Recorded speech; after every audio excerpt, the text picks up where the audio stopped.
गोपाल अपनी गाय नंदिनी का पूरा ख्याल रखता था। गोपाल की छोटी बहन आशा नंदिनी को गौ माता कहकर बुलाते थे और खुद के माँ के समान आदर भी करते थे। जैसे ही सुबह की बेला होती, नंदिनी जोर जोर से रंभाने लगती। सुबह सुबह नंदिनी की रंभाने की आवाज़ सुनकर गोपाल जागता है। लो लगी सुबह सुबह रंभाने। अरे इसको मुझसे पहले मंदिर जाने की पड़ जाती है। नंदिनी के रंभाने के वजह से सुबह सुबह गोपाल जग जाता, फिर उसे नहलाता और खुद भी नहाता। नहा धोकर मंदिर जाता तो गाय को भी ले जाता और उसके साथ साथ वो गाय भी मंदिर जाती। गोपाल जब तक दुर्गा माँ के दर्शन करके आता, नंदिनी आसपास घास चरती रहती और फिर मंदिर की सीढ़ियों के पास खड़ी होकर रंभाने लगती, मानो वो भी दुर्गा माँ की स्तुति करती हो। क्यों रे नंदिनी, कर ली दुर्गा माँ की स्तुति, अब घर चलें? गोपाल और आशा दोनों भाई बहन की नज़र हमेशा नंदिनी पे ही रहती। उनका दिन नंदिनी से लाड लडाने और चारा पानी में ही बीतता था। भैया, हमारा घर नंदिनी के कारण ही चलता है। देखो ना, जब से इसने दूध देना बंद किया है, घर में आमदनी कितनी कम हो गई है। अरे तू चिंता क्यों करती है पगली, बस 2-3 महीने की तो बात है, घर में फिर दूध की नदियाँ बहने लगेगी। गांव के धन्नो लाला और उसकी पत्नी सरला की नज़र काफ़ी दिन से गोपाल के गाय पर टिकी थी। वे शहर में एक डेयरी चलाया करते थे, इसीलिए आए दिन नई नई गाय खरीदने की ज़रूरत होती थी। मैं तो कहूँ किसी तरह गोपाल की गाय खरीद लो, दोनों टाइम बाल्टी भर भर के दूध देती है। अरे सरला, कसम रुपए पैसे की, वो गाय तो मुझे भी बहुत पसंद है और अब मैं गोपाल से उसको लेकर ही रहूंगा। एक दिन गोपाल अपनी गाय के साथ दुर्गा माँ के मंदिर से घर लौट रहा था, तो अचानक ही धन्नो लाला उसके सामने आकर खड़ा हो जाता है और कहता है, कसम रुपए पैसे की, क्यों रे गोपाल, तेरी गाय 7 महीने की गर्भवती है ना? हाँ लाला जी, गर्भवती है। तो उसे मुझे बेच दे, कसम रुपए पैसे की, अच्छा दाम दूंगा मैं। धन्नो लाला जैसे ही गाय को बेचने की बात करता है तो गोपाल का तो दिमाग ही गर्म हो जाता है। आपको गाय बेच दूं, ये जानते हुए कि आप गाय के शरीर से सारा दूध निचोड़ लेते हैं और जब वो दूध देना बंद कर देती हैं तो उन्हें सड़कों पर गंदगी खाकर जीने के लिए छोड़ देते हैं। कसम रुपए पैसे की, बिना दूध देने वाली गाय को घर में रखकर करे भी क्या? पर लाला, मुझे अपनी गाय नहीं बेचनी। वह कहकर गोपाल अपनी गाय को लेकर आगे निकल जाता है और धन्नो लाला क्रोध में बड़बड़ाते हुए कहता है, कसम रुपए पैसे की, अब तेरी नंदिनी तो गई समझो।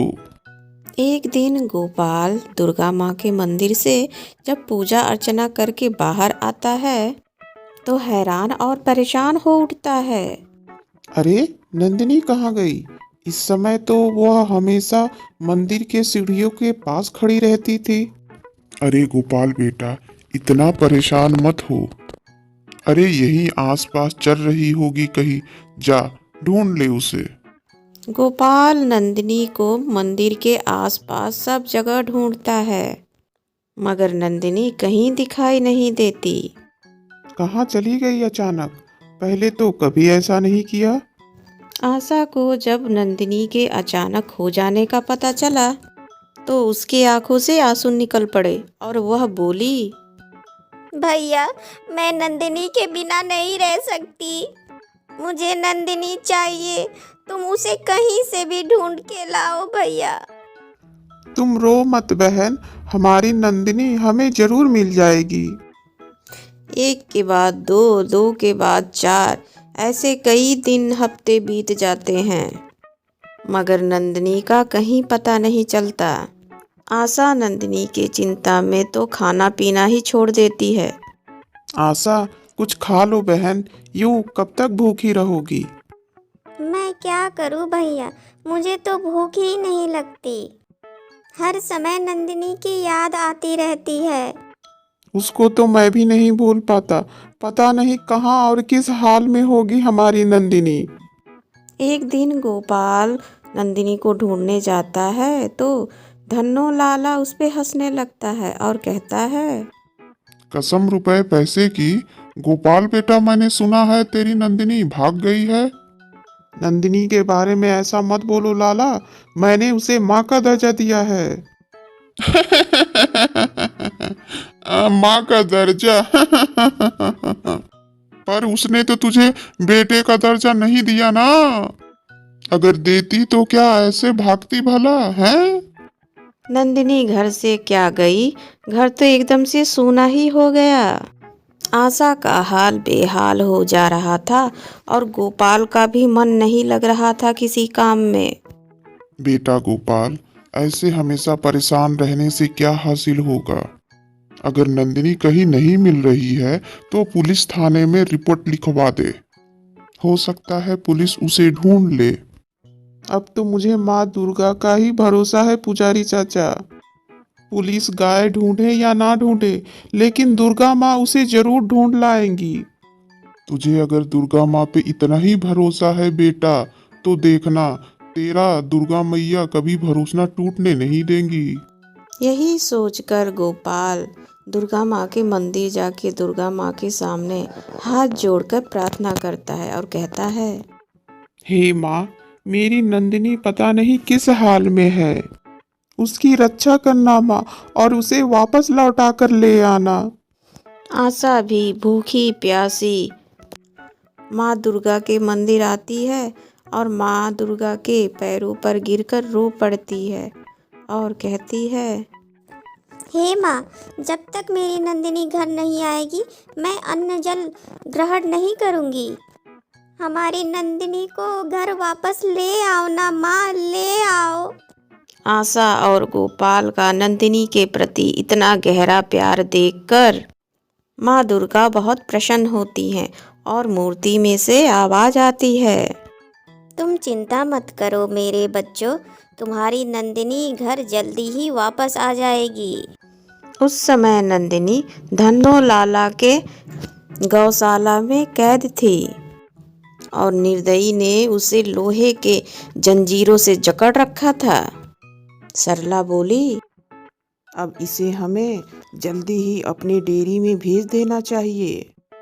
गोपाल को इसके यहाँ होने का अगर पता चल गया तो हवालात की हवा खानी पड़ सकती है। कसम रुपए पैसे की, तुम बिल्कुल चिंता मत करो। मेरे आदमी आज ही इसे शहर पहुंचा देंगे। धन्नू लाला और उसकी पत्नी जैसे ही यह कहकर गौशाला से बाहर आते हैं, माँ दुर्गा अचानक से धन्नो के सामने प्रकट होती हैं और उसको अपनी दिव्य शक्तियाँ देती हैं। माँ से शक्ति मिलते ही नंदिनी लोहे के जंजीरों को तोड़ खुद को आजाद कर लेती है। सरला यह देखकर हैरानी से चिल्लाई, अरे देखो तो, ये क्या, गाय तो भाग रही है। उसे पकड़ो जी। जाएगी तो तभी ना जब मैं इसे जाने दूंगा।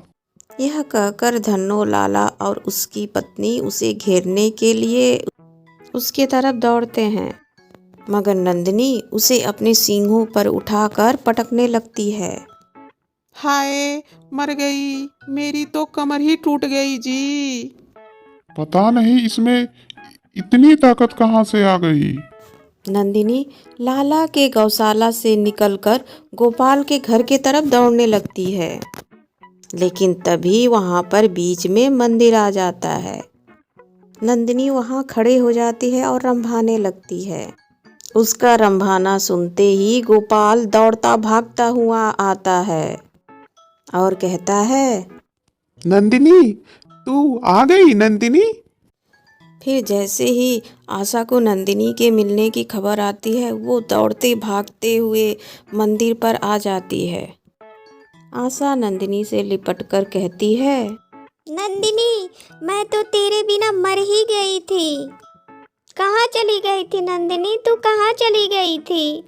आशा यह कह ही रही थी, तभी पीछे से धन्नू सेठ और उसकी पत्नी आते हैं और कहते हैं, हमको माफ कर दे गोपाल, हमने ही तेरे नंदिनी को चुराया था।